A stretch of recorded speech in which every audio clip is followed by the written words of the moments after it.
আসসালামু আলাইকুম। এই যে আপনাদের জন্য আমরা নিয়ে আসছি বনাজি ওষুধ। চুলকানি যাদের আছে তাদের অবশ্যই এটা ব্যবহার করলে অনেক উপকৃত হবেন। তো আমরা এটা যেভাবে তৈরি করেছি তা আমরা বলবো, তার আগে আমি অবশ্যই আপনাদেরকে বলবো যে এই ভিডিওটা বেশি বেশি করে শেয়ার করুন।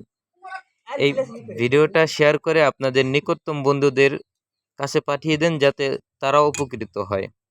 তো আমরা এটা যেভাবে বানাইছি, প্রথমে আমরা এটা নিম পাতা দিয়েছি, তারপরে অ্যালোভেরা, তারপরে লেবু, তারপরে হলুদের গুঁড়া। এই চারটা একসাথে আমরা এই ব্লেন্ডার দিয়া গুঁড়া করেছি। গুঁড়া করার পরেই এটা আমাদের একটা ভালো একটা ওষুধ তৈরি হয়ে গেছে। এখন এই ওষুধটা যদি কেউ ব্যবহার করেন, ইনশাআল্লাহ তার কোনো অ্যালার্জি থাকবে না। এটা আপনারা বাড়িতে বসে করে দেখতে পারেন, যাতে আপনাদের উপকার হয়। এ কারণে আমরা এই ভিডিওটা করেছি।